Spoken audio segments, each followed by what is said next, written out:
Bueno, primero, gracias Sofi, vos me manejás ahí el chat, cualquier cosa me consultás, me frenás. Eh, Sí, sí. Si querés hacerme co-host, así me pueden mandar mensaje cierto, aparte, por las dudas. cierto, cierto. Y ahora pongo a grabar. Acá.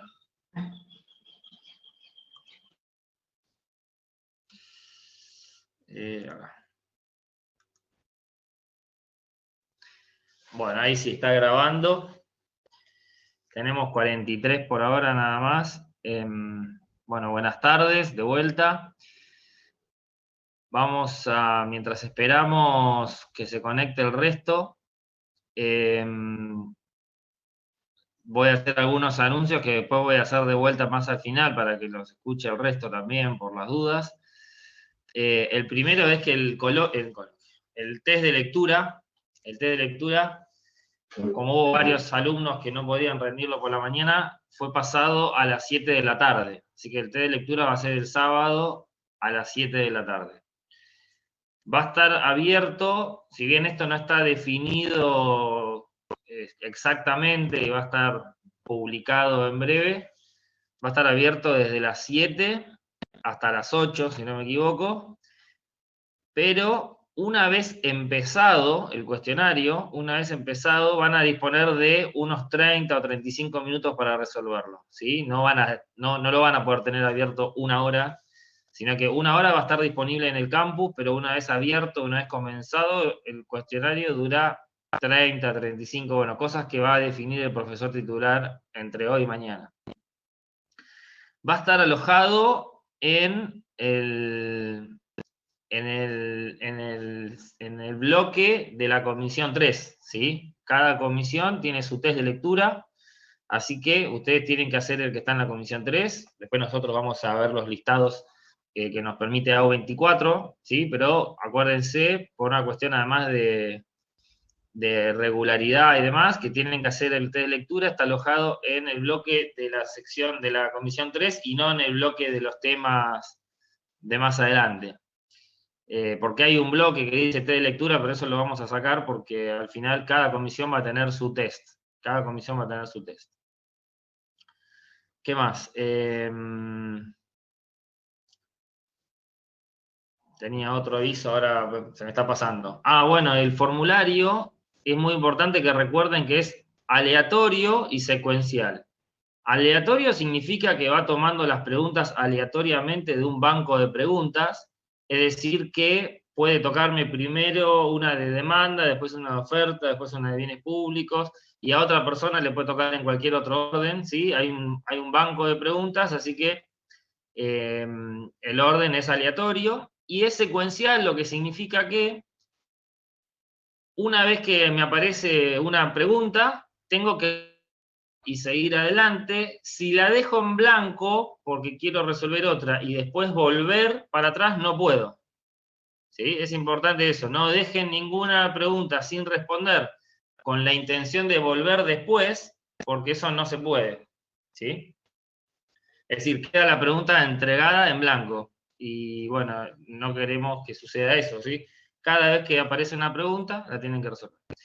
No tengo idea de cómo va a ser el test, porque lo hacen los profes de teoría, pero calculo que pueden ser entre 8 y 10, 12 preguntas. Generalmente son multiple choice. Puede haber de algún otro tipo verdadero o falso, o algún estilo parecido.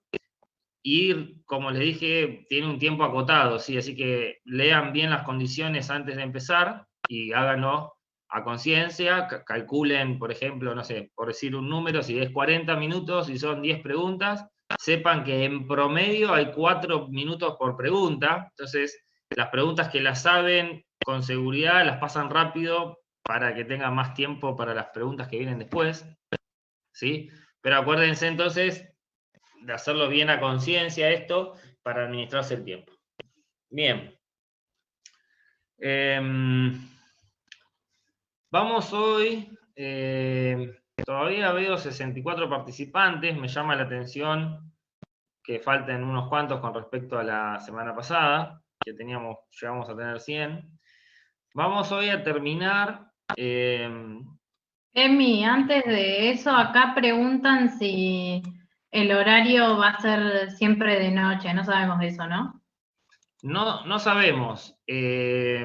Digamos, es muy difícil encontrar un horario en que los casi 500 alumnos que están cursando en total en todas las comisiones puedan. Desde hace tiempo veníamos tomando, por ejemplo, los parciales siempre los días sábados a la mañana, entonces fue como que quedó, bueno, los parciales ya ni lo pensamos, hace varios años que venimos así, los pusimos los sábados a la mañana, y el profe titular, viendo que el sábado de la mañana era como que estaba libre, puso también un par de test de lectura, los primeros. Pero bueno, como hubo problemas con el tema del horario, había varios alumnos que no podían por la mañana, lo pasó a las 19, pero no sabemos el próximo. Vamos a tratar de tenerlo cuanto antes definido. Otra cosa con respecto al coloquio, que ayer le respondió, coloquio no, con respecto al test de lectura, ayer sobre el final de la clase ya muchos alumnos habían salido, le preguntó a alguien, a Ramiro, si lo que entraba en el test de lectura era lo que se había dado en clase o todo lo que estaba entre la bibliografía, las clases y notas de cátedra y demás de las semanas 1 y 2, y la respuesta de Ramiro fue que es todo, ¿sí? Lo que se dio y lo que no se dio. Si bien se trata de cubrir todo, a veces pasa que no se pueden cubrir con detalle todos los temas, pero sepan que el test de lectura abarca todo, ¿sí? Toda la bibliografía de las semanas 1 y 2 y todo lo que se haya dado en clase. Hoy vamos a avanzar con los temas, vamos a terminar con los temas de la semana pasada, que quedó algo medio pendiente, y seguimos con los temas de esta semana ya metiéndonos de lleno, complementando lo que habló ayer Ramiro. Bien, ¿alguna otra consulta o Sofía, alguna otra cosa que te acuerdes, aviso? No, ahí me preguntaban también cuánto pesaban la nota en los parciales, y hay una pregunta nueva que no la leí. Los parciales tienen una ponderación de 70% y los test de lectura un 30%, ¿sí? Entonces, va a haber una nota promedio de los 4 test de lectura y una nota promedio entre los 2 parciales, ¿sí? Y lo que vamos para aprobar la cursada, esa nota promedio general tiene que ser superior a 4, con los 2 parciales aprobados, obviamente, porque me puede dar un promedio de 4 habiendo desaprobado alguno, pero no se puede desaprobar los parciales, mejor dicho, hay que recuperarlos, los que se desaprueban. Y con respecto a los test de lectura, no está claro, eso es una cosa que tendríamos que charlar. Digamos, hubo años donde se dejó, por ejemplo, que haya un test desaprobado y los otros 3 tenían que estar aprobados. Bueno, eso lo tenemos que terminar de hablar en la cátedra, pero sepan que pesa un 30% de los test de lectura y un 70% de los parciales, ¿sí? Y va a haber una nota promedio que va a surgir de la nota promedio de los parciales multiplicado por 0,7 y la nota promedio de los test de lectura multiplicado por 0,3. Más, perdón, me olvidé, alguna actividad que puede llegar a aparecer, todavía no la tenemos planeada, de práctica, ¿sí? Que por ahí hagamos alguna actividad que puedan realizar en grupos, ¿sí? Que puedan realizar de a 5, por ejemplo, de a 4, que la hagan en la compu, por ejemplo, y que tenga algún peso en la nota. Yo a mí me gusta siempre que los alumnos se junten a hacer trabajos, pero se junten virtualmente ahora, ¿no? Porque también, digamos, se comparten ideas y dudas y se corrigen entre ustedes y sirve muchas veces para estudiar que se junten entre ustedes para trabajar. Entonces, eh, nada, estamos pensándolo todavía para la segunda mitad, algún trabajo práctico puede haber adicional. Por ahora no hicimos nada porque las primeras semanas tienen bastante bibliografía, son bastante cargaditas. Bien, bien. Sofi, muy bien. Sí, acá me preguntan justo si la nota del test sale directamente cuando lo terminan. Eso me parece que no, ¿no? No, me parece que no. Digamos, ahora no recuerdo cómo es la configuración, probablemente las bajemos, porque se pueden bajar desde el AU24 a un Excel, y las publiquemos. No sé si al terminar el test ya va a aparecer la calificación. Bueno, eso igual se puede configurar, pero no está definido. Sepan que si terminan el test y no está la calificación es porque al otro día ya van a estar publicadas. Como los test son multiple choice, son fáciles porque, digamos, se corrige bastante rápido. Bien, voy a compartir pantalla para empezar con los contenidos de la clase. Si me llego a acordar después de alguna otra cuestión, lo volvemos a hablar para los alumnos que ingresaron un poquito más tarde, principalmente. Bueno, vamos a terminar el ejercicio que quedó de la semana pasada de ingreso total, medio y marginal. Yo les había mostrado un ejercicio numérico con esta función de demanda, ¿sí? Después lo pasé a PDF y lo subí al campus, lo compartí en el bloque de la semana porque me pareció que ayudaba bastante a entender el tema. Espero que lo hayan visto. Habíamos visto con esta función de demanda, 110 menos 10P, habíamos armado esta tabla, ¿sí? Esta tabla a distintos precios, ¿sí? No, que los voy eligiendo yo porque es la variable independiente.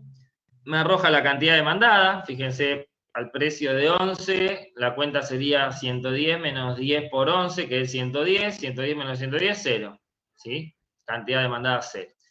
Para el precio de 10, la cantidad es 10, 110 menos 10 por 10, 110 menos 100 es 10. Y así sucesivamente completamos habíamos completado toda esta tabla. El ingreso total, que para el oferente que se enfrenta a toda esta curva de demanda, ¿sí? Él se enfrenta a esta demanda, sabe que si quiere vender más unidades tiene que bajar el precio. El ingreso total para esa persona, para ese oferente, es precio por cantidad, ¿sí? Como acá no vende nada, su ingreso total es 0. Cuando vende 10 unidades a 10 pesos, recauda 100. Cuando venden 20 unidades a 9 pesos, recauda 180. ¿Sí? Y esta función que se llama ingreso total, vemos que crece y después empieza a bajar, ¿sí? Y de hecho es simétrica, fíjense, 280, 240, 180, es una U invertida, simétrica, que la tenemos graficada del lado derecho en el panel inferior. Bien, y el ingreso marginal lo habíamos definido como la variación del ingreso total al vender una unidad más, ¿sí? Es decir, el ingreso total aumenta porque de acá vende 10 unidades más, aumenta de 0 a 100. Como son 10 unidades, yo tendría que decir, bueno, por unidad aumentó 100 dividido 10, 10, ¿sí? Después el ingreso total aumenta de 100 a 180, es decir, aumenta 80 pesos, pero vendí 10 unidades más.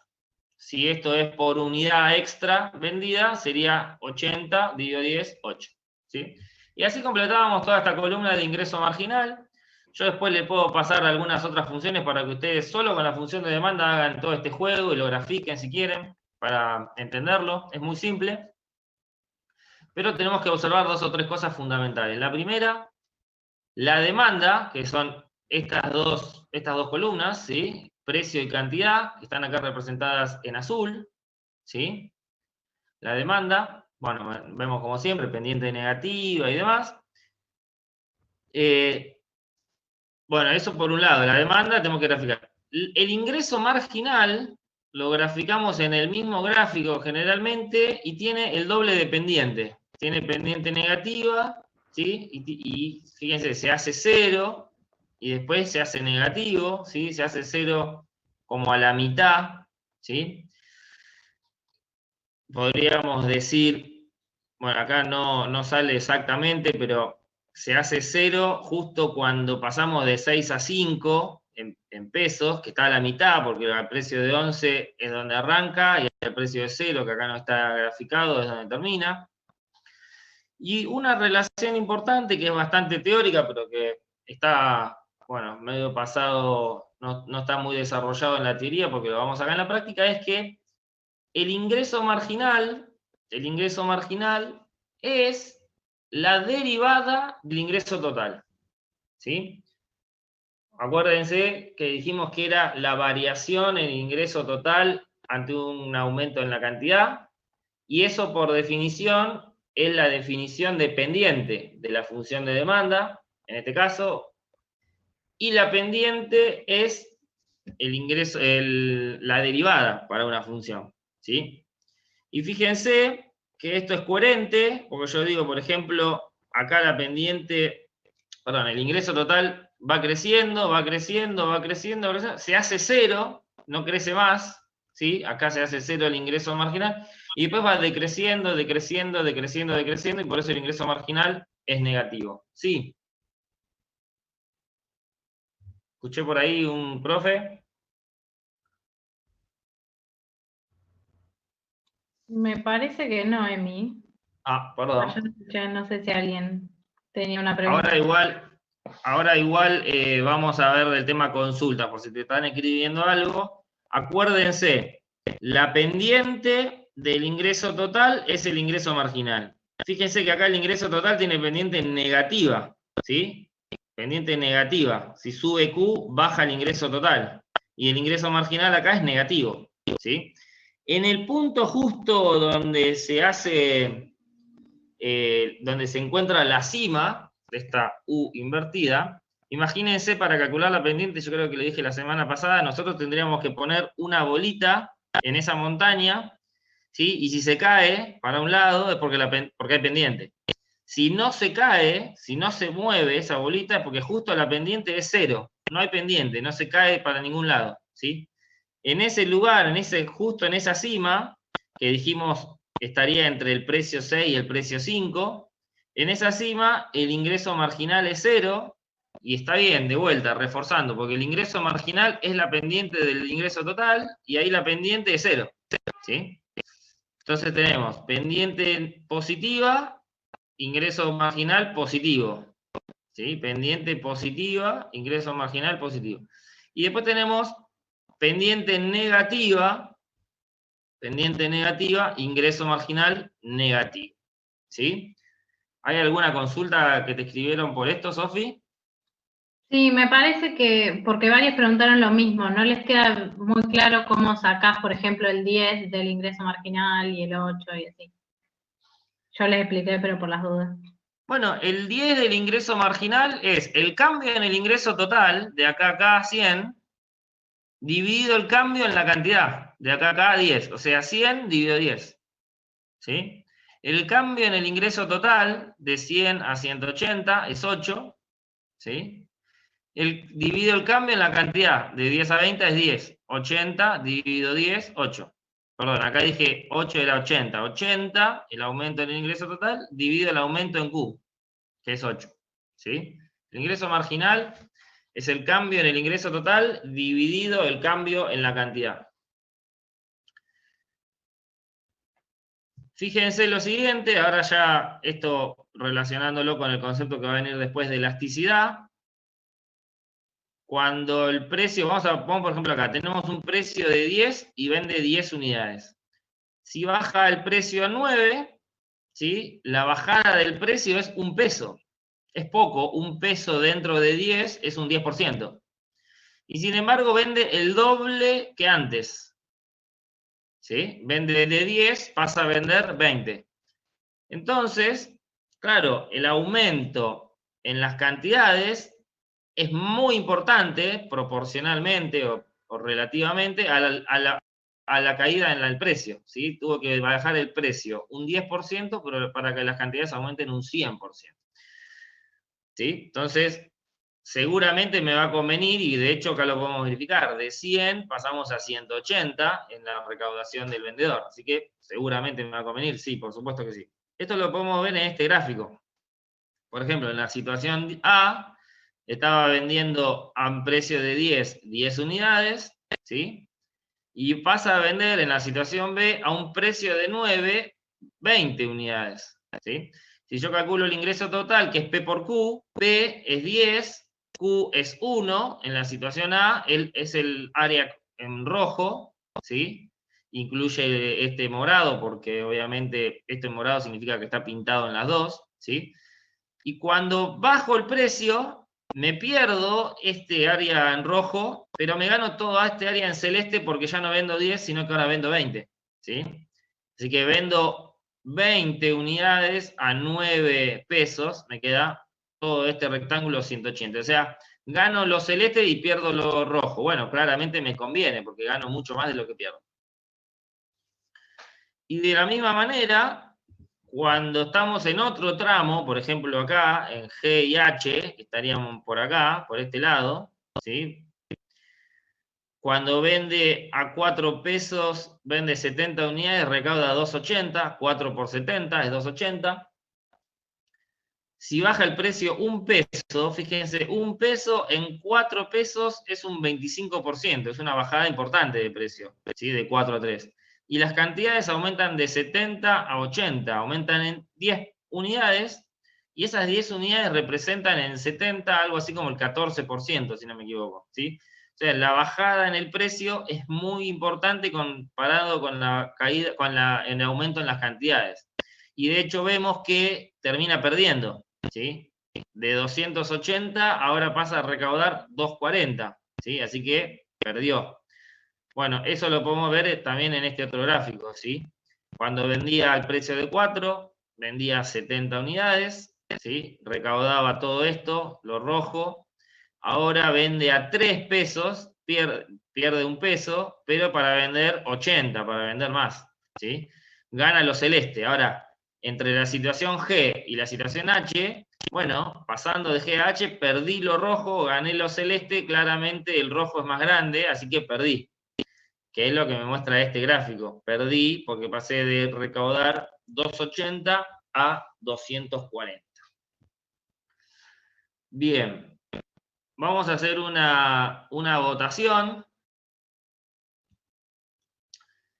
para ver si estuvieron leyendo este trabajo y el otro. Vamos a hacer stop acá. Esta votación es fácil porque ya un poco lo adelanté la semana pasada, es lo que viene ahora que voy a decir. La voy a compartir.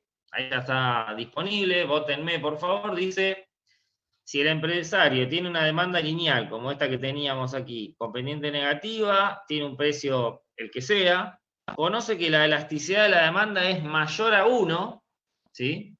¿Qué le conviene? ¿Subir el precio, bajar el precio o nada? ¿Dejar el precio inalterado porque no sabe o porque no hay información suficiente o porque está maximizando? ¿Sí? Bueno, mientras ustedes votan, esto ahora igual lo vamos a repasar, le vuelvo a decir lo de siempre. Esto es para tener un diagnóstico nada más, para saber, para ir viendo si se van entendiendo los temas. Voten sin miedo a equivocarse. Acá es gratis. El sábado es el test de lectura, ahí ya no es gratis porque ahí ya va a jugar con la nota. Así que y sepan que este tipo de consultas como la que estoy haciendo yo acá, un poco más sofisticadas capaz, porque las hacen los profes de teoría, son el tipo de consultas que aparecen en los test de lectura.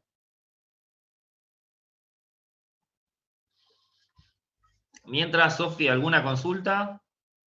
Por ahí no, todo bien. No, por ahora no. Preguntaron por el ejercicio del tren de las nubes, pero viene después de Sí. esto.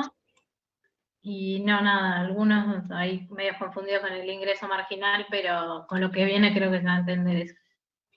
Ahora vamos, cuando terminemos con este ejercicio, vamos a hacer el ejercicio del tren a las nubes, que es igual que este ejercicio que estamos desarrollando acá y que está subido también en el AU24, está subido en la semana del 24 al 30 de agosto, pero en lugar de trabajar con datos puntuales, con una tabla, trabajamos con funciones, ¿sí? Cuando vamos a hacer el ingreso marginal, en lugar de calcular punto por punto, vamos a hacer una derivada del ingreso total, como es que yo les comenté recién. Sí. Acá alguien me pone que no le quedó claro la fórmula de la elasticidad. No sé, dice, profe, a mí no me quedó claro la fórmula de la elasticidad, lo intenté hacer pero no me cierra. No sé, capaz de ser el despeje o algo así. ahora vamos a... Ahora las vamos a repasar rápido, las elasticidades, las tres principales, digamos, que mencionó ayer Ramiro y que vimos la semana pasada. La idea es igual avanzar, tampoco retrasarnos tanto, pero lo vamos a resolver. Bueno, vamos a... Me faltan votar algunos todavía. Veo que la mayoría respondió correctamente. Le corresponde, le conviene. Vamos a ver. Bueno, la voy a cerrar, creo que es acá. Sí. Sí, ya está. Vamos a guardarla.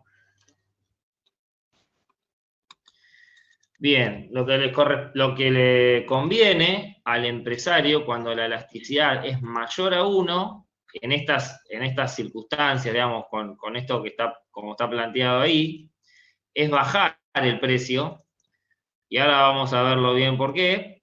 Es básicamente porque justamente, vamos a poner votación 1.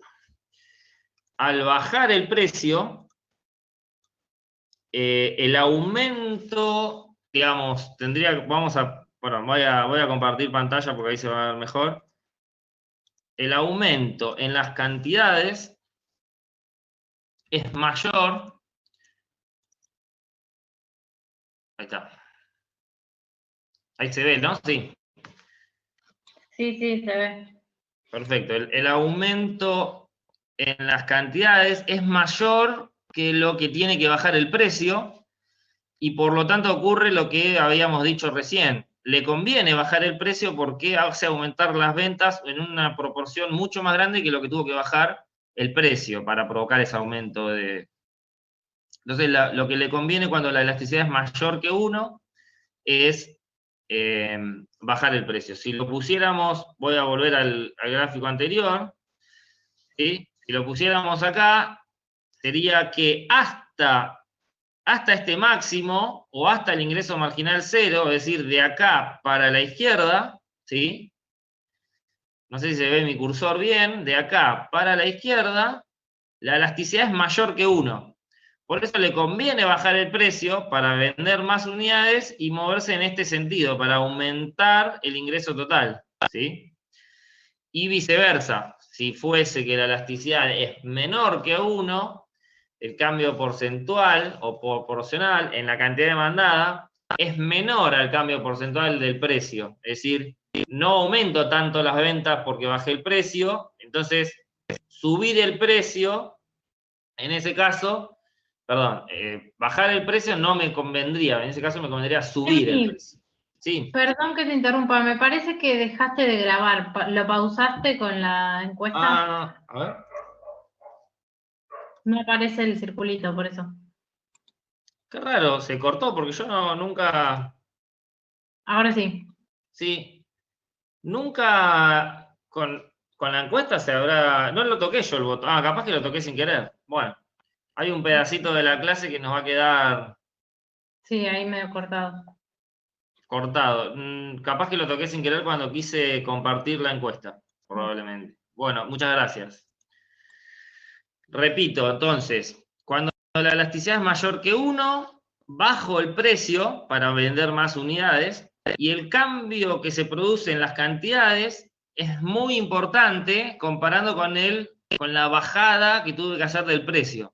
Entonces me conviene porque termino aumentando el ingreso total, ¿sí? Y viceversa. Cuando la elasticidad es menor que 1, ¿sí? Bajar el precio implica vender algunas unidades más, pero esas unidades de más que vendo no alcanzan a compensar que tuve que bajar bastante el precio, entonces no me conviene, me termino perdiendo, termino recaudando menos. Entonces, en ese caso, cuando la elasticidad es menor que 1, convendría aumentar el precio y no bajar el precio. ¿Sí? Bien, ahí abajo está la fórmula de la elasticidad, y la que me importa acá que vean es la que está abajo del medio, que dice Te cambio falta porcentual. compartir la pantalla, Emi.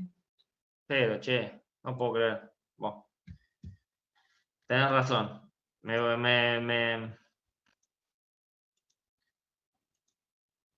Ahí está. Me concentré en lo que me dijiste de grabar y no compartí pantalla. Bien. Entonces, como le decía, acá tenemos, bueno, esto que está acá es lo que acabo de decir. Las tres fórmulas de la elasticidad de la demanda, la elasticidad precio corta que miren es la última, que dice cambio porcentual en la cantidad demandada ante un cambio porcentual en el precio, ¿sí? Que es lo que estuve diciendo recién. Si el cambio porcentual de la cantidad es muy grande y el precio es muy chico, va a dar mayor que 1, ¿sí? Y viceversa, si el cambio porcentual en la cantidad que está arriba es chico y el cambio porcentual en el precio que está abajo es grande, esto va a dar menor que 1. Bien. La elasticidad arco, ¿sí? Puse porque esto lo hicimos la semana pasada, tuvimos que usar esta fórmula de la elasticidad.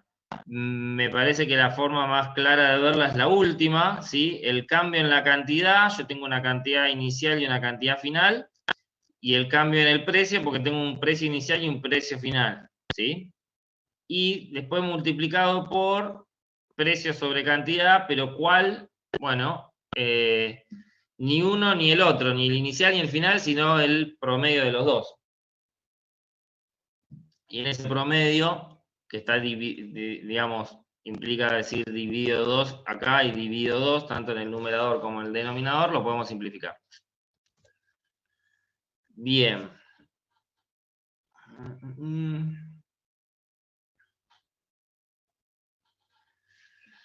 Bueno, acá es más o menos, estoy diciendo otra vez lo mismo que recién, ¿sí? Cuando la elasticidad de la demanda es mayor a 1, bajando el precio, incremento las cantidades vendidas lo suficiente como para compensar esa bajada del precio y el ingreso total aumenta. Sin embargo, si la elasticidad precio de la demanda es menor que 1, significa que bajando el precio no logro incrementar las cantidades vendidas lo suficiente como para compensar la caída en el precio, y entonces el ingreso total disminuye. Entonces, en ese caso, lo que convendría es subir el precio y no bajar el precio. Voy a mostrar un gráfico, perdón, me voy a adelantar acá. ¿Sí? Este gráfico ahora vamos a llegar a la izquierda de su pantalla. La elasticidad es mayor a 1 en este tramo, y dijimos que convenía bajar el precio para vender más unidades y movernos de izquierda a derecha en el tramo verde del ingreso total para aumentarlo, ¿sí? Y cuando estamos en el tramo inelástico, que es el tramo azul, ¿sí? ¿Sí? En lugar de bajar el precio para vender más, conviene subir el precio para vender menos y movernos de derecha a izquierda en el tramo azul, buscando llegar hasta maximizar el ingreso total, ¿sí? Esto es, digamos, bien matemático, siempre que la función de demanda sea una línea recta, esto es importante. Siempre se va a cumplir eso, ¿sí? El ingreso marginal, como lo vemos acá graficado en gris, tiene más pendiente, justo se hace 0 cuando el ingreso total es máximo, ¿sí? Y esto, digamos, es, digamos, un problema fundamental del productor que se enfrenta a una demanda dependiente negativa, ¿sí? Si quiere maximizar sus ingresos. ¿Sí? Todavía no hablamos nada de los costos del empresario, que significa que por ahora no sabemos cuánto le cuesta aumentar la producción para vender más, por ejemplo, pero vamos a quedarnos con la idea de que, por ejemplo, tiene costos constantes o vende un producto que ya tiene producido desde otro momento, o digamos, sin entrar en la consideración de los costos, sabemos que nos conviene maximizar el ingreso total. Y otra cosa que es importante al respecto de este ejercicio es decir que este empresario no es un empresario que esté en un mercado de competencia perfecta, porque, como vamos a ver más adelante, en un mercado de competencia perfecta, el empresario no decide en realidad cuál es el precio que va a poner, ¿sí? Sale del mercado justamente, sale de la interacción de la oferta, que son todos los miles o cientos de productores, y la demanda, que son todos los miles o millones de consumidores. Es decir, en un mercado competitivo, nadie tiene el poder suficiente por sí solo para poner el precio. ¿sí? Entonces, este caso que estamos viendo acá sería de un empresario más del tipo monopólico, ¿sí? Un mercado que está dominado por este empresario, así que puede decidir, si quiere vender más, bajar el precio. Lo que es importante es decir que un empresario, ya sea monopólico o del tipo que sea, por ejemplo, si es monopolio, no puede decidir el precio y las cantidades, ¿sí? Si el empresario decide poner un precio para su producto, sale al mercado y ve cuánto le compran los consumidores, ¿sí? O si decide, bueno, yo voy a producir tantas unidades, sale al mercado y se fija el precio máximo que puede vender esas unidades. Pero nunca el empresario monopólico puede decidir el precio y la cantidad. Porque en ese caso yo diría, bueno, pongo un precio multimillonario y cantidades multimillonarias y me hago rico en un segundo. O sea, es una falacia decir que el empresario monopolista decide el precio y la cantidad. O decide el precio o decide la cantidad que sale a ofrecer al mercado. Bien. Acá en pantalla les estoy poniendo las elasticidades que vimos la semana pasada, la elasticidad arco, o elasticidad puntual, o la elasticidad calculada como porcentajes, tanto para la elasticidad precio cruzada, ¿se acuerda esa elasticidad que nos decía si los bienes son sustitutos o complementarios? Y para la elasticidad ingreso, acá me olvidé de cambiar, dice PC, y debería decir IM, acá. Bien, para estas dos elasticidades,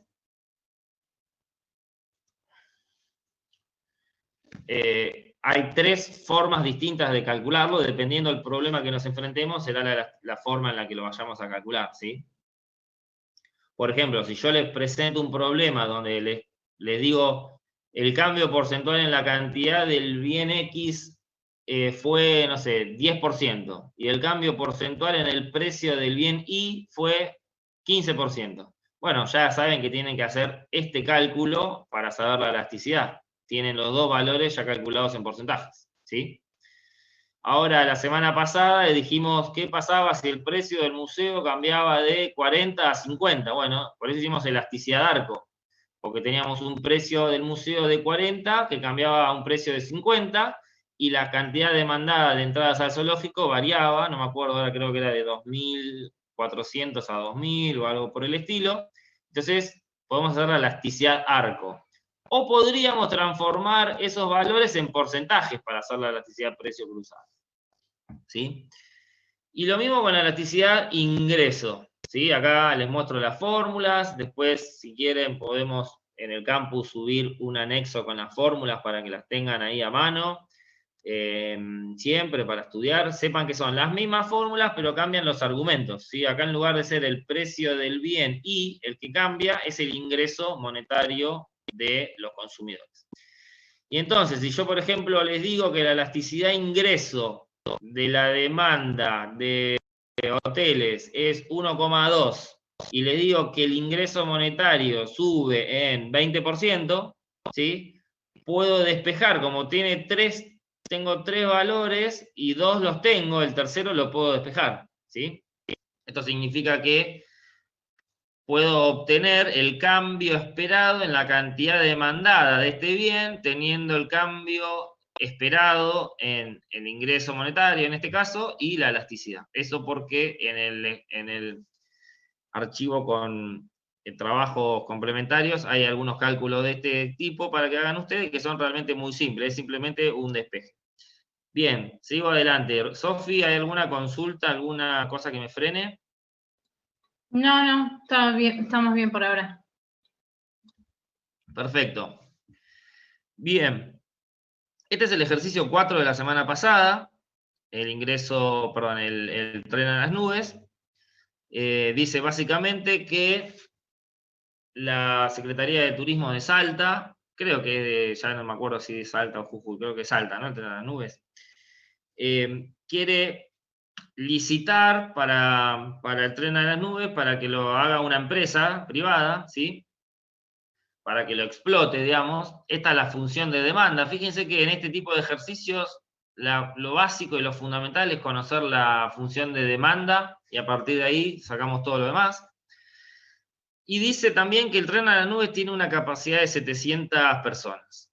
Bien. Apelo a que hayan leído esto y que practiquen la matemática para no demorarnos mucho en esto. Nuestra regla fundamental, ya la dijimos antes, es que el ingreso marginal se haga igual a 0.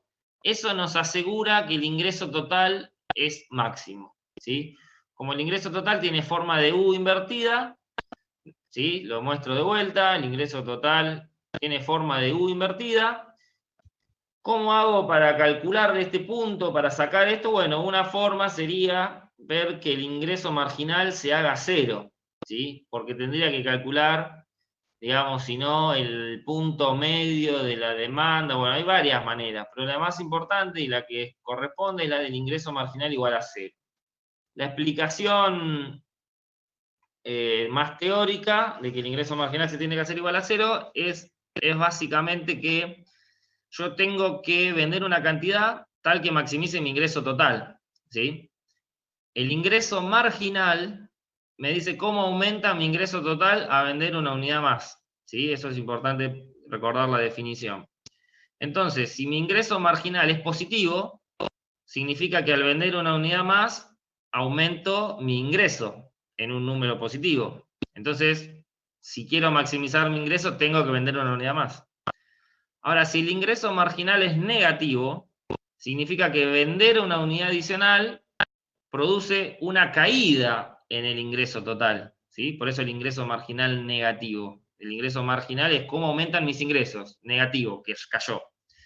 Entonces, en ese caso, no me conviene seguir en ese sentido, sino todo lo contrario, no vender más, sino vender menos. Entonces, como dije hoy, vamos buscando la manera de llegar al ingreso marginal 0, que es la que me asegura el ingreso total máximo.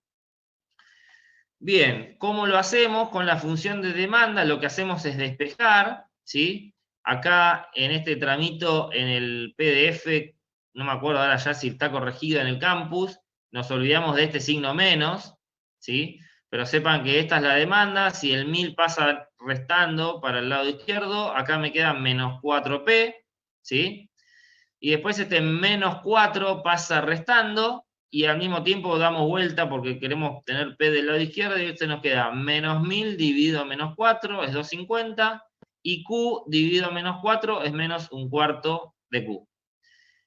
Esta función, que es la demanda, porque en definitiva lo único que hice fue despejar P de Q, o sea, despejé P en la función de demanda, eso es también llamado ingreso medio, ¿sí? El ingreso promedio que obtiene el empresario por cada unidad que vende.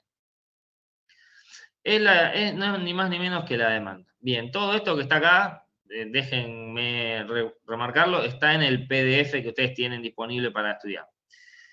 Bueno, el ingreso total es P por Q, tenemos P, pero ¿qué precio queremos? Y todavía no lo decidimos, así que ponemos toda la función, 250 menos un cuarto de Q, lo multiplicamos por Q, me queda 250 por Q menos un cuarto Q cuadrado.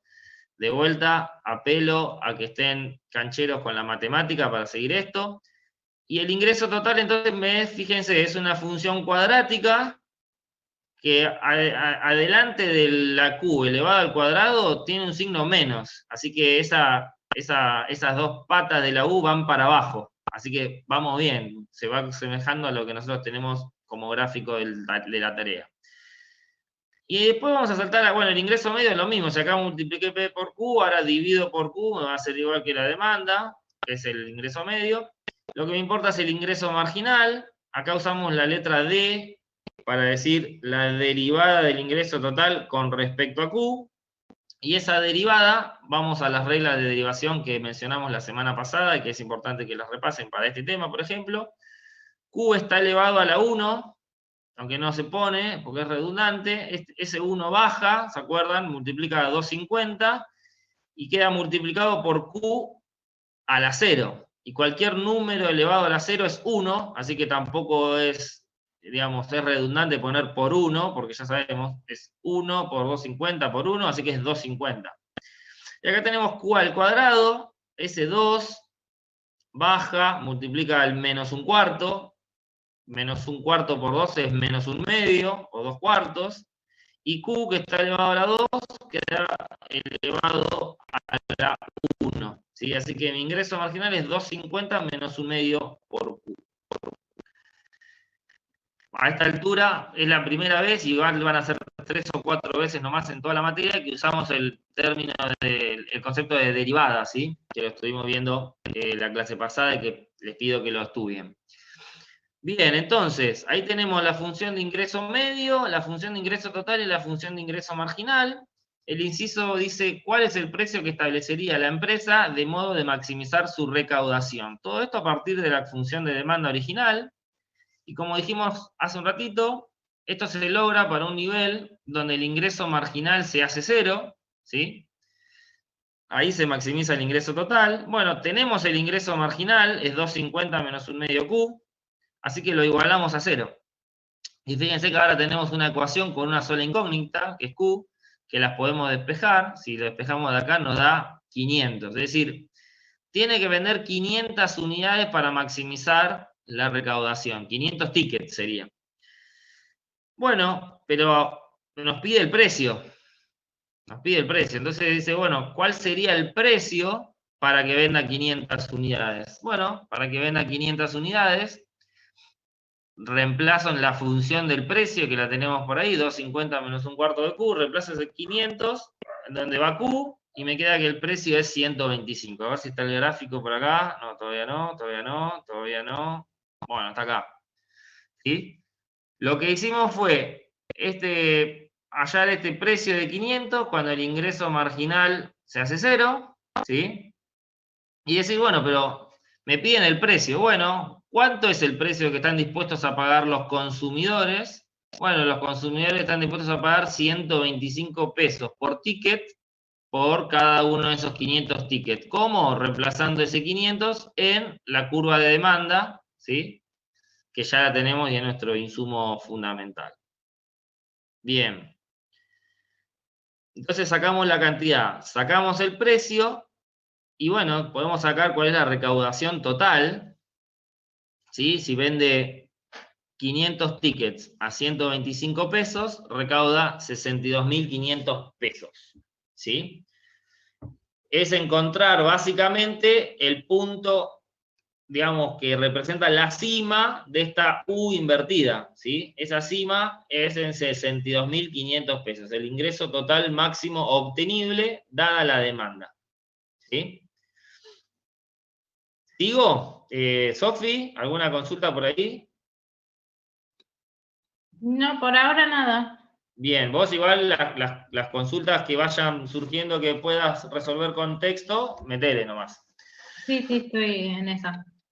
Sí, perfecto. Bueno, ahora dice el ítem D, ¿qué precio aseguraría a la empresa en cuestión ser la ganadora de la licitación? Bueno, ahora, yo no lo puse acá en este PowerPoint, ustedes lo pueden ver en el enunciado, dice que el objetivo de la Secretaría de Turismo de Salta es que se llene el tren. Y el tren tiene una capacidad para 700 personas, ¿sí?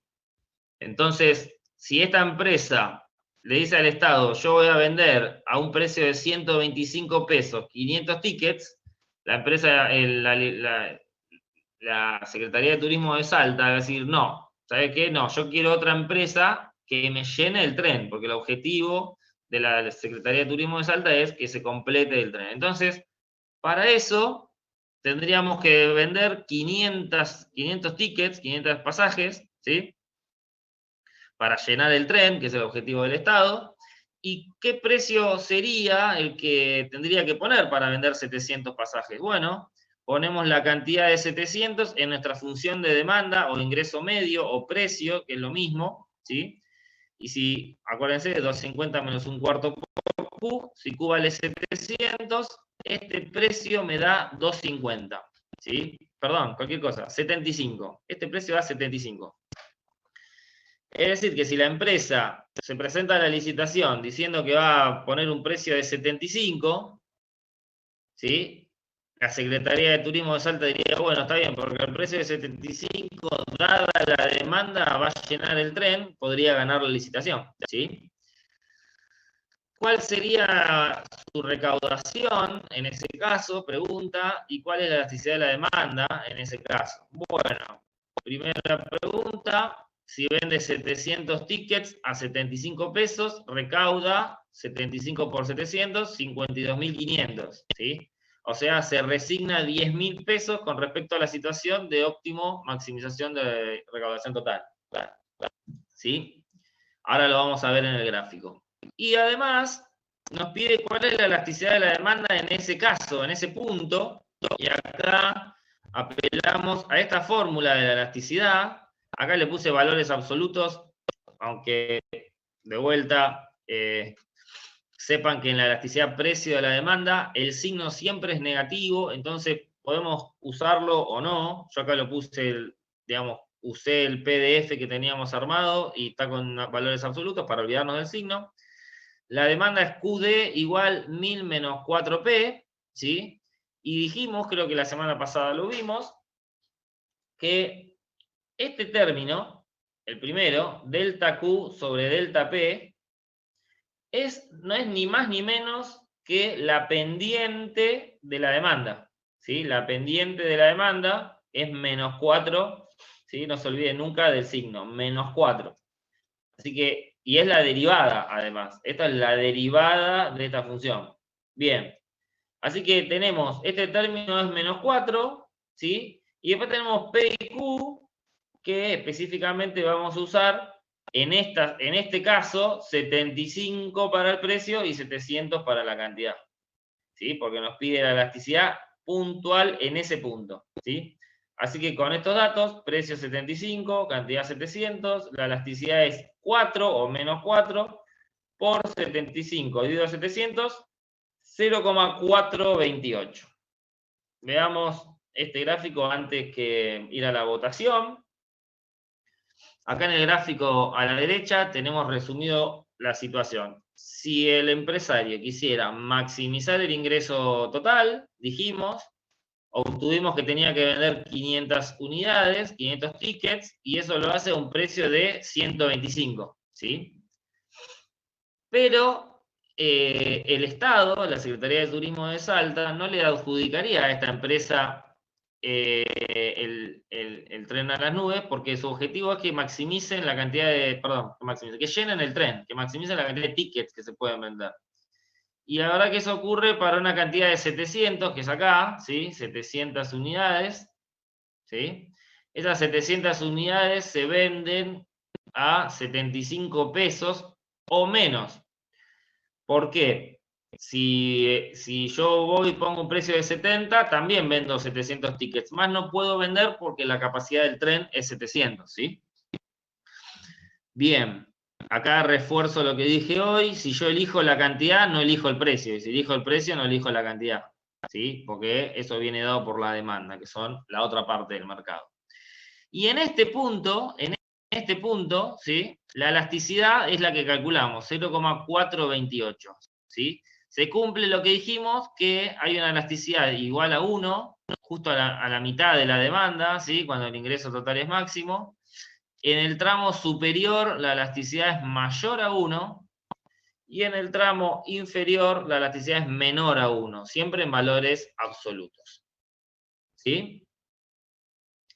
Esto lo tienen en el PDF, espero que lo miren, que prueben los cálculos y que después, si quieren, prueben con alguna otra función de demanda. Vamos a hacer una votación Zoom mientras me responden la votación Zoom, vemos el tema de las dudas.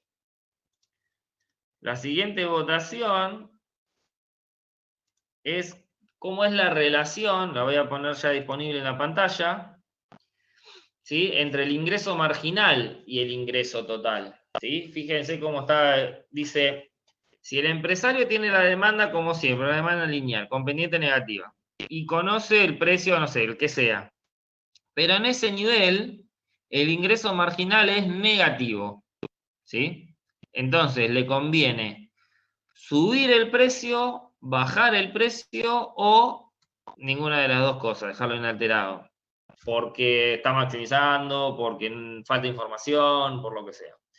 Bueno, bien, estamos casi en las 5. Sofi, ¿hay alguna consulta por ahí que no hayas podido resolver? No, por ahora no.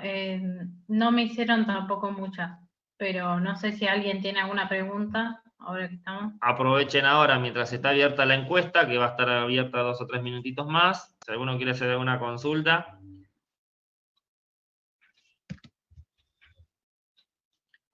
Mientras, comento lo siguiente.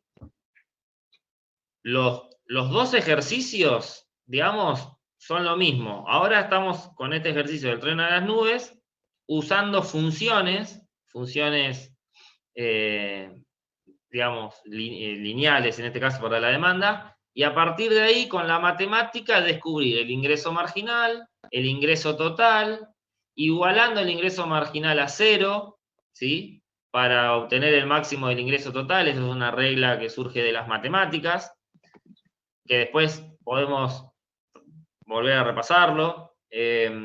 Y la otra relación es la de la elasticidad, ¿sí? La elasticidad es mayor que 1 en un tramo, es igual a 1 en el medio y es menor a 1 en el tramo inferior. Y todo se relaciona con todo, pero digo, ahora lo hacemos con funciones, en el otro ejercicio anterior lo habíamos hecho con una tabla, ¿sí? Pero es lo mismo, se puede hacer también, o también podríamos tomar esta demanda del tren a las nubes y hacer la tabla, y hacerlo con la tabla, ¿sí? Así que de las relaciones entre ingreso total, medio y marginal y elasticidad, acuérdense si en algún momento les preguntan esto en un oral, por ejemplo, acá estamos suponiendo que el empresario se enfrenta a esa curva dependiente negativa, ¿sí? No es un empresario competitivo, por ejemplo, porque el empresario competitivo se enfrenta a un precio, ¿sí? El empresario competitivo dice, voy a producir camperas. Bueno, el precio de la campera es, no sé, 1.000 pesos, listo, no puedo poner otro precio en un mercado competitivo perfecto.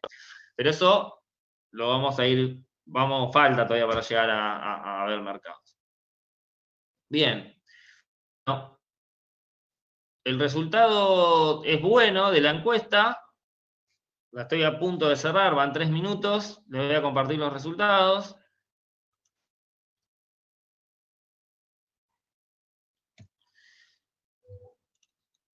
Ahí la mayoría votó subir el precio, lo cual está bien, ¿sí? Porque si el ingreso marginal es negativo, como dice ahí, significa que vender una unidad adicional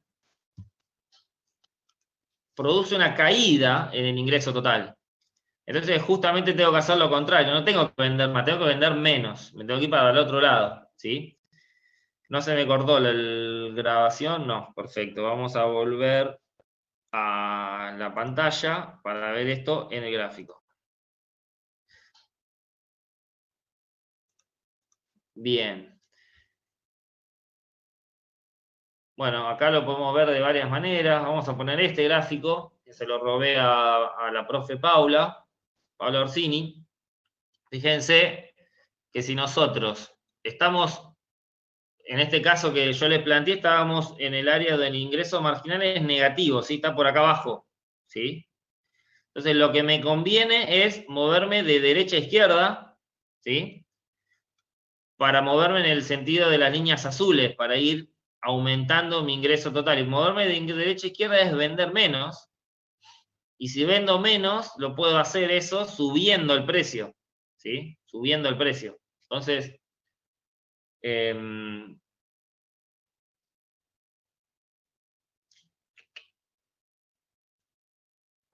no me acuerdo cómo es, lo voy a practicar para la próxima. El lapicito para escribir por encima de esto que estoy compartiendo. Bueno, no me acuerdo dónde es. Bien, entonces, en esta encuesta yo lo que estaba planteando es, estamos acá en esta situación en azul. ¿Qué conviene? Bueno, conviene subir el precio, vender menos y moverme en el sentido ascendente de derecha a izquierda, como lo muestran las líneas azules. Bien, ¿Se entendió esto? ¿Hay alguna consulta antes de que podamos darle un cierre a esta relación? Acá tenemos, esto también está en el AU 24, en el PDF, en nuestra clase, ¿sí? Si la elasticidad es mayor que 1 en el tramo azul, ¿sí? Me conviene bajar el precio para aumentar el ingreso total, ¿sí? Está acá. En cambio, si aumento el precio y me voy para el otro lado, baja mi ingreso total, ¿sí? Si estoy en el tramo azul, la elasticidad es menor que 1 en valores absolutos, me conviene subir el precio para aumentar el ingreso total, ¿sí? Y si bajo el precio, vendo más, me muevo de izquierda a derecha, bajaría el ingreso total, ¿sí? Y la última relación, cuando la elasticidad es exactamente igual a 1, ¿sí? La que está acá en rojo, cuando la elasticidad es igual a 1, yo estoy en este punto de ingreso total máximo y no me conviene ni aumentar ni bajar el precio, porque sea cual sea lo que haga, si yo estoy justo en ese punto, cualquiera de las cosas que haga, subir o bajar el precio, haría bajar mi ingreso total, ¿sí? Me caigo o para este lado o para este, ¿sí? Bien. Bueno, creo que si no hay ninguna duda más con respecto a esta relación entre ingreso total, medio y marginal, que les pido que la estudien, que la repasen. Vamos a pasar a una cosita que me quedó pendiente la semana pasada y que se relaciona con lo que empezó a explicar Ramiro ayer. Cuando nosotros hablamos de demanda, generalmente, digamos así, en términos generales, no hacemos distinciones, es la demanda de un individuo, la demanda de mercado, como que tratamos la demanda dependiente negativa indistintamente. Pero es importante, digamos, conocer si la demanda que yo estoy trabajando es la demanda de mercado o la demanda de un individuo. ¿Cómo se obtiene la demanda de mercado? Bueno, ayer explicó Ramiro que se obtiene como una suma horizontal de las demandas de los individuos. Supongamos, yo acá grafiqué 4 personas que se llaman A, B, C y D, ¿sí? Y, digamos, cuando el bien es privado, ¿sí? El bien es privado, ¿sí? Significa que si yo consumo este determinado bien, no lo puede consumir otro. Esta unidad que tengo yo es mía, ¿sí? Otro podrá comprar otra unidad del mismo bien, pero no la misma unidad que yo, ¿sí? O sea que el consumo es rival y también el consumo es excluyente. Yo puedo ser excluido del mercado si me ponen un precio que no puedo pagar, ¿sí? Entonces, si el bien es privado, lo que importa para conocer la demanda del mercado es qué cantidad demanda cada persona a determinado nivel de precio. ¿Sí? Entonces, en el panel inferior, yo dije, bueno, supongamos que el alfajor vale 10 pesos, ¿no? Por decir algo. No tengo ni idea cuánto vale, pero hace mucho que no compro un alfajor, por lo visto. Si yo soy el individuo A y consumo 3 unidades, ¿sí? Bueno, el individuo B tiene otras costumbres y se come una unidad, por ejemplo, no sé, supónganse que sean alfajores que compro a la semana. El individuo C se come uno por día, así que consume 7 y el individuo D demanda 6 unidades, ¿sí? Si esto es así, la demanda de mercado es, bueno, 3 que consumo yo, más 1 que consume otro 4, más 7, 11, más 6, 17. 17 unidades, ¿sí? La demanda de mercado de un bien privado, claramente definido, es 17. Pero es importante conocer que a ciertos precios, ¿sí? Por ejemplo, supónganse acá no lo puse, pero supónganse que acá hay un 12, ¿sí? A un precio superior a 12, la demanda de mercado no es la suma de las 3, o en realidad lo es, pero yo demando 0, este demanda 0, y los que demandan son el individuo C y D. O sea que en este tramo, ¿sí? La demanda es la suma de lo que demandan C y D. Y para precios más altos aún, ¿sí? Fíjense, solamente demanda el individuo D. O sea, este tramo, la demanda de mercado, en ese tramo es la del individuo D solamente, ¿sí? Entonces la demanda de mercado queda como así medio quebrada. Esto ahora lo vamos a ver si llegamos hoy, en el final con números, con una función de demanda y la suma horizontal. Bien. Entonces, si yo tengo que obtener la demanda de mercado y yo tengo una fórmula para A, para B, para C y para D y la sumo, ¿sí? Yo la sumo, sé que eso vale para precios menores que este. Acá no lo puse un número, pero sí. Porque esa suma para valores superiores me va a dar mal, ¿sí? Porque esto es una función matemática, ¿sí? Precio y cantidad dentro de lo que es la demanda, precio y cantidad son siempre positivas, pero una función matemática en realidad sigue para acá y sigue para acá, que a nosotros no nos interesa porque no hay precios negativos ni cantidades negativas. Y yo no puedo decir al kiosquero, hoy quiero comprarle -2 alfajores, significaría que yo le vendo a él los alfajores o algo por el estilo, no tiene mucho sentido. O que vaya al kiosco y le pregunte el precio de una gaseosa y me diga es -100, significaría que me da la gaseosa y aparte me regala 100 pesos o algo así, en lugar de yo pagar. O sea, no tiene ningún sentido para esto que haya precios y cantidades negativas, ¿sí? Por eso cuando sumamos las funciones, si yo no me percato, acá esta función matemáticamente sigue, económicamente no tiene sentido, pero matemáticamente sigue y no puedo cometer el error de incorporarla en el gráfico acá. Bien, no sé si quedó más o menos claro la idea, pero lo importante que quiero decir es que hay segmentos de precios para los cuales sumar las demandas de determinada manera. Bien, vamos a hacer... ¿Hay alguna duda, Sofi? ¿Alguna consulta por ahí? Por ahora no. No sé si alguien tiene alguna pregunta que quiere hacer. Bueno, ¿se entendió hasta acá el tema de la demanda, la elasticidad? ¿Tiene alguna consulta? Igual, dos cosas. Ahora vamos a completar esto. Yo ahora tiré una idea de la suma de demandas horizontales, pero ahora se va a completar cuando veamos algo de bienes públicos. No, digamos, todo está bastante, digamos, cubierto con la bibliografía, así que yo les recomiendo, porque algunos han dicho que por ahí es más fácil ver la clase y después hacer las consultas, perdón, y después leer. Nosotros les pedimos que lean antes de la clase. Bueno, ahí la idea de leer antes ustedes la clase y para nosotros dar la clase un poco más rápido es poder llegar a dar más temas, ¿sí? Poder cubrir todo, porque los tiempos son bastante complicados y no sabemos si vamos a poder llegar a cubrir todo. Bien. La clase de hoy en realidad empieza acá, porque la clase, según el cronograma, es oferta, determinantes, frontera de posibilidad de producción y bienes públicos. Ayer Ramiro estaba hablando de algunos aspectos diferenciales en la microeconomía del turismo. Esto está extraído de una notita que está en el campus, que creo que escribió el profesor titular, si no me equivoco. Algunas de las cosas que remarcó Ramiro, aunque medio rápido, el tema de la estacionalidad, ¿sí?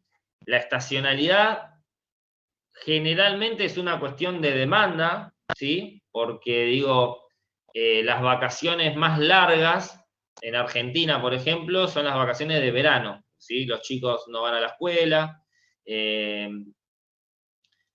generalmente, bueno, digamos, más coincide con el calor, entonces más gente va a la costa y demás. Entonces, una cuestión de demanda, que hay más demanda en el verano de turismo, por una cuestión que viene por el lado de la demanda, digamos, pero también en el turismo particularmente se da que a veces la estacionalidad también viene por factores que vienen por el lado de la oferta, ¿sí? Por ejemplo, ahí abajo hay algunos ejemplos, y ayer creo que Ramiro mencionó el avistaje de ballenas, ¿sí? La demanda estacional ahí en Puerto Madryn significa que determinados meses va a ir más gente porque están las ballenas, ¿sí? El resto del año no hay avistaje de ballenas, entonces hay muchísimo menos turistas. Y eso es una cuestión más de oferta que de demanda, ¿sí? Sepan que la estacionalidad, entonces, en el apartado, digamos, una de las cosas muy importantes en el turismo, es que generalmente es un factor de demanda, pero en el caso del turismo también es un factor de oferta, ¿sí? No sucede esto, por ejemplo, con la demanda de helado, por decir algo, por decir un ejemplo, ¿sí? La mayoría de nosotros con calor, en verano consumimos más helado y en invierno por ahí no, porque nos da frío. Entonces, eso es un factor más desde el lado de la demanda, una estacionalidad más desde el lado de la demanda. Bien, la estacionalidad plantea un desafío importantísimo en turismo porque, bueno, en todas las actividades, pero en turismo en particular, porque, vamos a dar un ejemplo, por ejemplo, el dueño de un hotel, que pone un hotel en, no sé, en la costa, no puede tener el hotel 3 veces más grande en verano y achicarlo a la mitad en invierno. El hotel tiene una capacidad instalada, es un edificio con determinada cantidad de pisos, con determinada cantidad de habitaciones. Lo único que puede hacer a lo sumo es contratar un poco menos de empleados o contratar un poco más de empleados, pero hay una capacidad fija, ¿sí? que el empresario tiene que decidir con antelación, ¿sí? Con mucha anticipación, y que después es prácticamente inamovible, ¿sí? Y eso, bueno, se estudia y, bueno, vamos al final de la materia a dar algún aporte ahí de una teoría de los precios estacionales, que, bueno, cómo determinar el precio para cubrir los verdaderos costos según la estacionalidad que tenga la demanda, ¿no? Esto es un problema en el turismo. Después mencionó algo Ramiro sobre la segmentación de los mercados. La segmentación generalmente es un fenómeno que hace, digamos, suele tener beneficios para los vendedores, en el sentido de que segmentan la demanda, agrupan a los determinados tipos de consumidores de un bien según sus preferencias similares para ofrecerles un determinado producto, ¿sí? Pero en el turismo también tiene la particularidad de que el turista también se beneficia de esto porque sabe, digamos, el tipo de turismo que le gusta y por lo tanto el determinado tipo de paquete turístico o determinado tipo de viaje que va a ir a buscar, que va a ir a demandar, en lugar de tener que armarlo a través de cada actividad individualmente, ¿sí? Entonces, la segmentación que generalmente plantea un beneficio para los oferentes porque pueden hacer lo que se llama discriminación de precios, eso lo vamos a ver también cuando lleguemos a monopolio, ¿sí? La discriminación de precios significa, como dijo ayer Ramiro, discriminar no en el sentido de algo peyorativo ni nada por el estilo, sino solamente de, digamos, poner precios distintos, ¿sí? Según el segmento de consumidores, en este caso de turistas, que enfrentemos. Y esto lo hacen las empresas con cierto poder de mercado que puedan discriminar para mejorar sus beneficios, a costa de extraer excedente de los consumidores, que ya vamos a ver bien también qué es. Se tienen que dar ciertas características de los bienes para que haya discriminación. Por ejemplo, que el bien sea imposible de revender, ¿sí?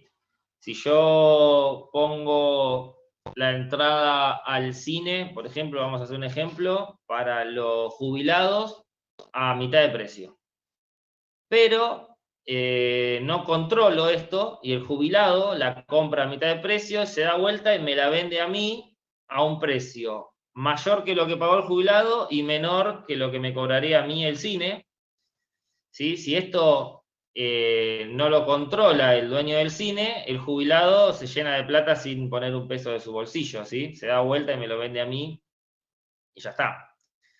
¿Se entiende? En ese caso, el producto, que es el ticket para entrar al cine, es revendido y en ese caso no tiene ningún sentido discriminar precios por parte del dueño del cine. Ahora, si pudiera controlar esto, por ejemplo, bueno, no sé ahora cómo funcionará, y mucho menos con todo esto de la pandemia, las empresas de transporte de colectivos vendían para los estudiantes el ticket más barato Y cuando te ibas a subir al micro mostrabas la libreta de estudiante. Si no tenía libreta, no podías subir. Entonces, podían controlar eso y estaban haciendo, en definitiva, una discriminación de precios que se puede controlar y para un bien que no se puede revender en ese caso, ¿sí? Bien. Bueno, y esto nos va introduciendo al lado de la oferta.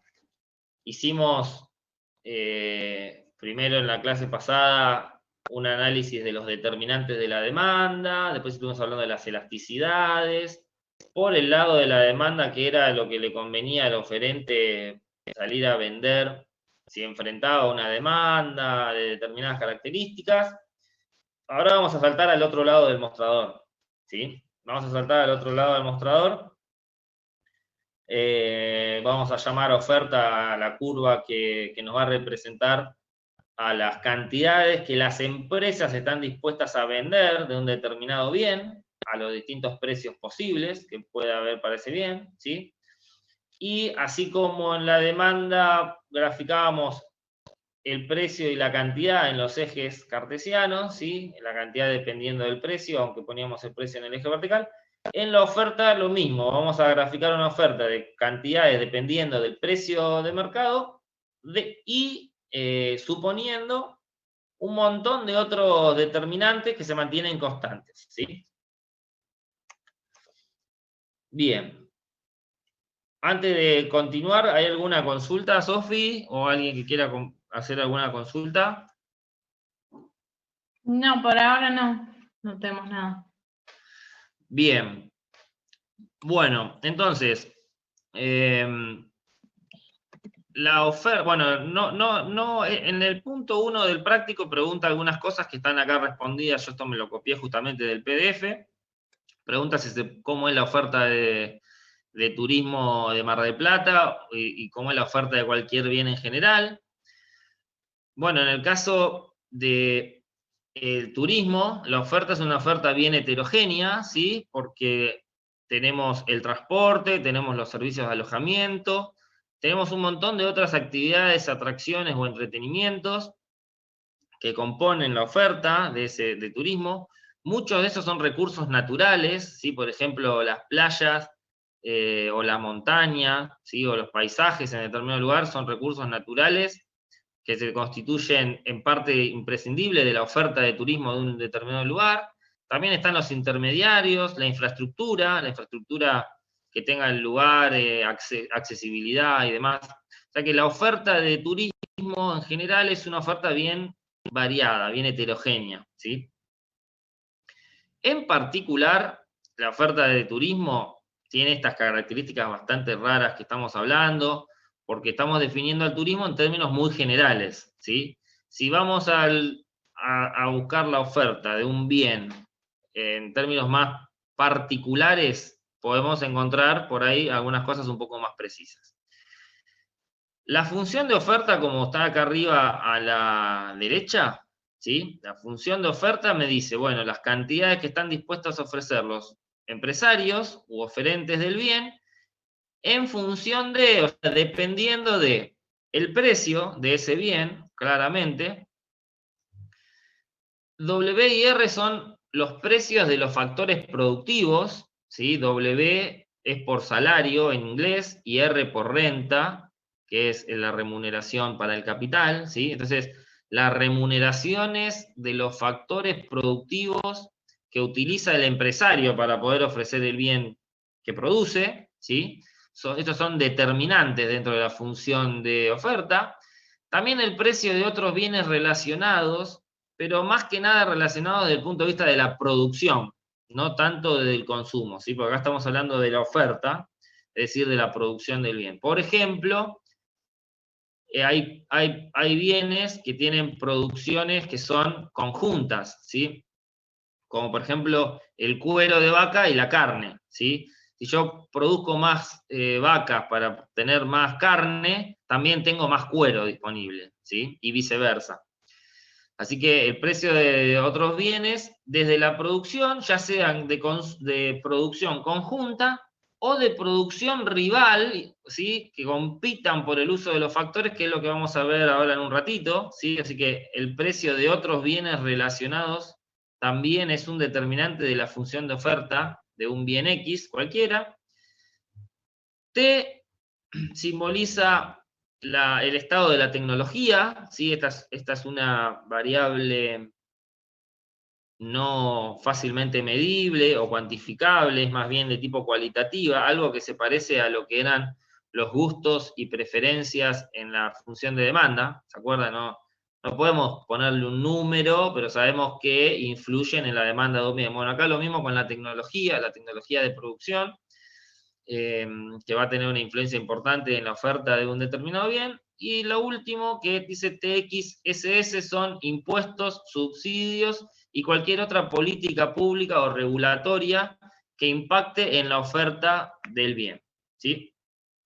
Estos factores puestos así, 1, 2, 3, 4, 5, 6, no son todos los que pueda haber para un caso particular.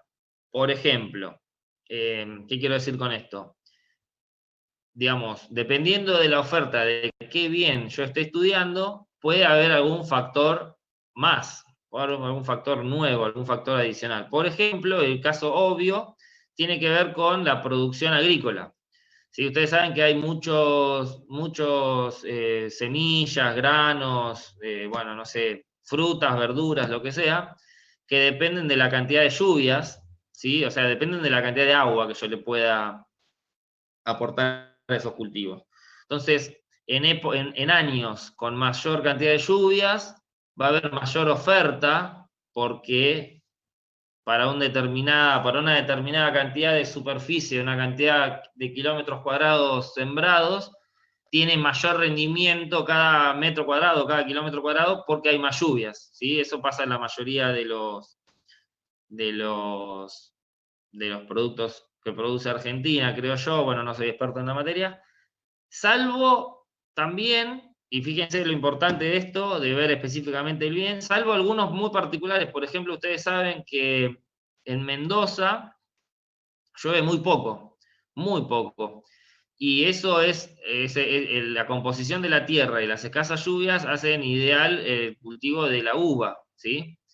Entonces, en este caso, en Mendoza sería al revés. Si llega a llover mucho, en demasía, tal vez no tengamos una mayor oferta de uva, sino menor, porque tal vez, digamos, el rendimiento por hectárea podría ser menor, no lo conozco en detalle, pero podría ser menor si hay excesiva cantidad de lluvia.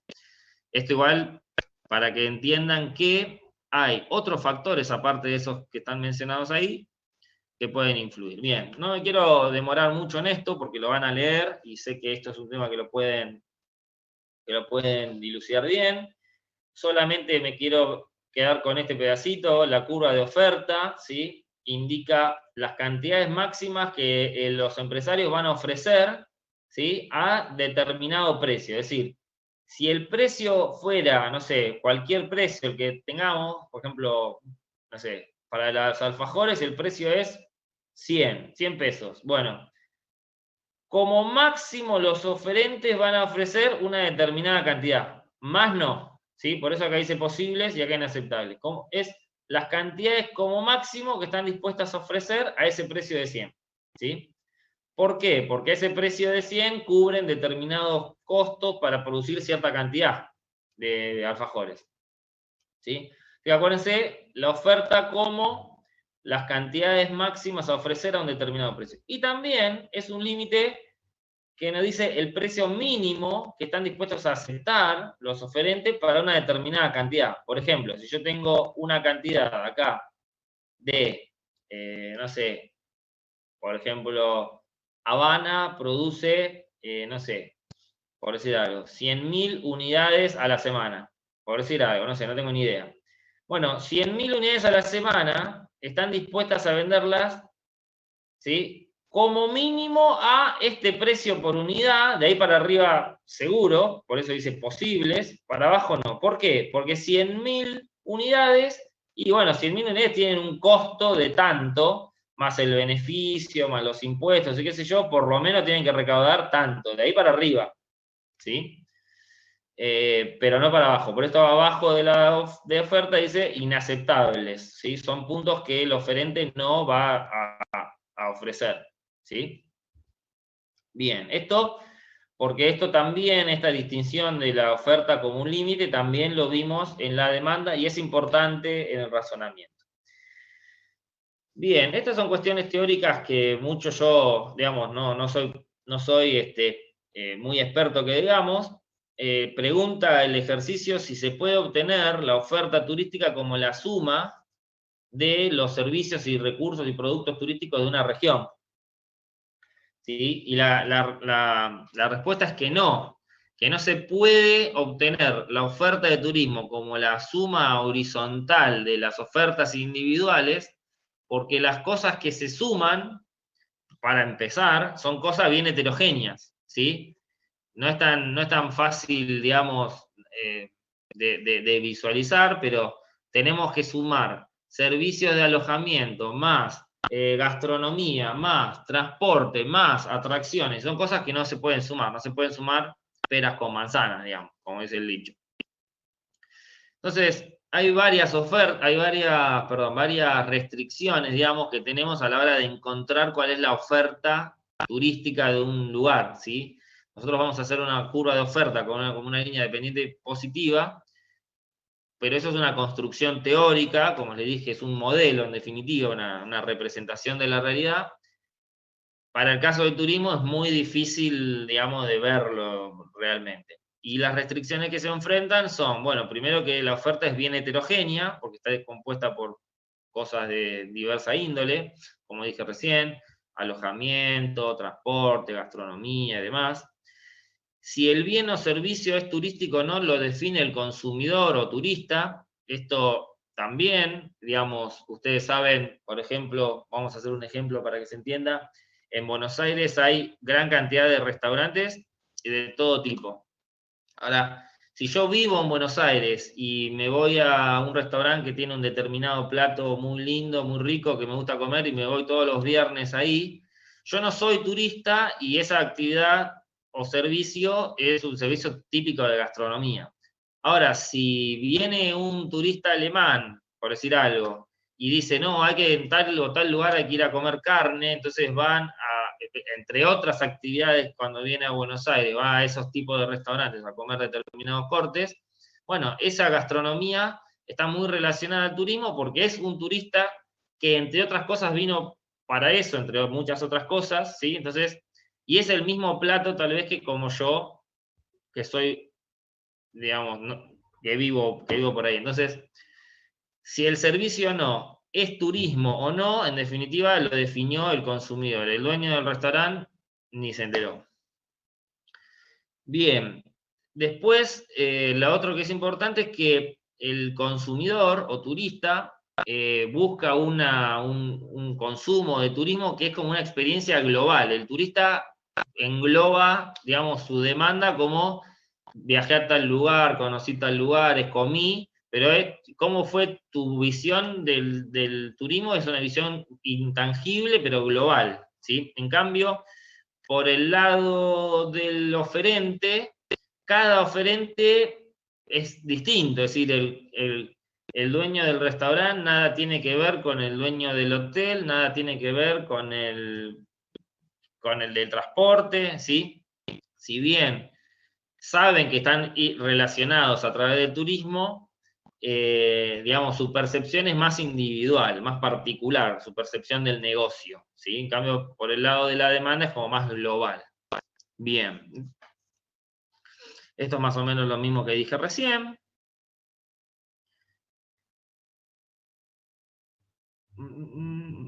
¿Tienen alguna, voy a hacer antes de empezar con los desplazamientos de la oferta, alguna consulta hasta acá? ¿Vamos bien?